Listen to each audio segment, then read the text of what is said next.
He's a Gallatin sophomore from Kazakhstan. He was actually a freshman class president, so it's like, ooh. He founded Fit AI, a sports tech company, and he's going beta next year. So let's listen to him. He leads programs at the EIA, the Entrepreneurship and Innovation Association, and he'll talk about breaking barriers into entrepreneurship. Everybody, Tim. Hi everyone. Thank you very much for being here. I'm so excited to share something really cool. So how many of you are confident and happy with what you're doing professionally? That is, how many of you are confident and happy with your job, with your projects, with your studies?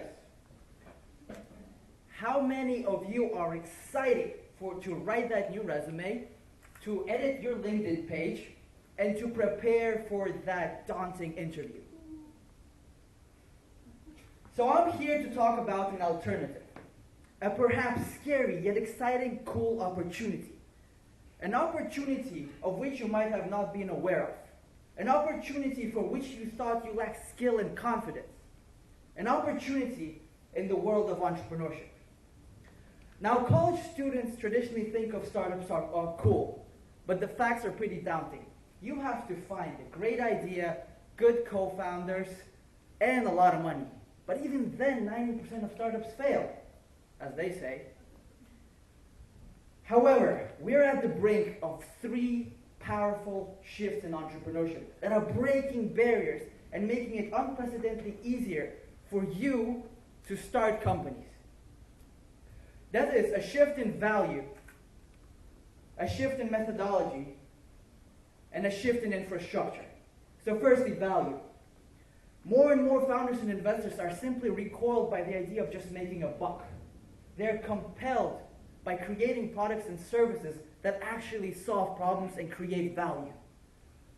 Leading technology companies, the startups of our past decade, are leading by example. Mark Zuckerberg envisions Facebook making the world more open and connected. Sundar Pichai envisions Google making the world's information universally accessible and open. And Elon Musk is envisioning Tesla to make a more environmentally sustainable world. Or go to Mars if that fails. So, number 2, methodology. I mentioned 90% of startups fail. Well, actually 60 to 70 of those fail because their product or service is not needed. Well, duh, why would you create something that nobody wants? So as a result, the lean startup methodology emerged in 2009 as a way to progressively and practically validate and test ideas and thus create inventions that people actually want to purchase and use. And you might know 3 small companies that have successfully dodged failure and launched off the lean principles, namely Uber, Airbnb, and Dropbox.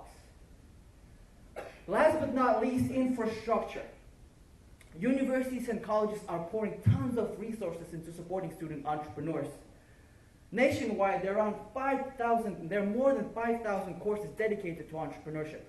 According to the Kaufman Foundation, that number grew 1,900% from just 250 in 1985.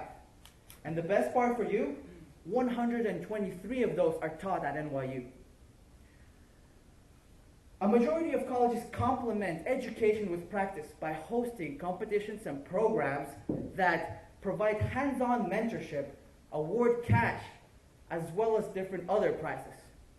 At least 5 of those at NYU, including the Entrepreneurs Challenge, Summer Launchpad, and Innovation, all together award $600,000 to student-run startups. And as if that was not enough, there are also 2 investment funds called Dorm Room Fund and Rough Draft that are run by the students, and they invest into startups of the students, by the students, and for the students. That was a lot of information.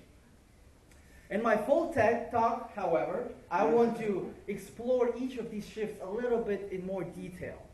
And I want to go through an actual real example of Joe Landolina, who launched Cressalon, a company during his first year. He developed a gel that instantly stops wound bleeding.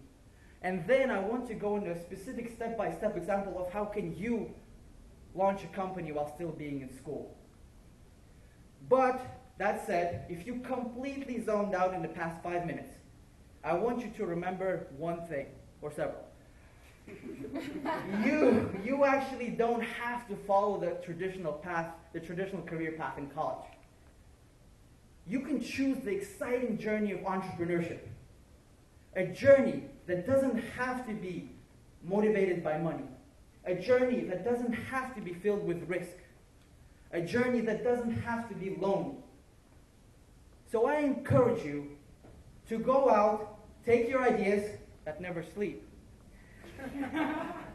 and create something awesome that a lot of people will love. And I promise all of you, you will have a lot of fun. As much as I had with these slides. Thank you.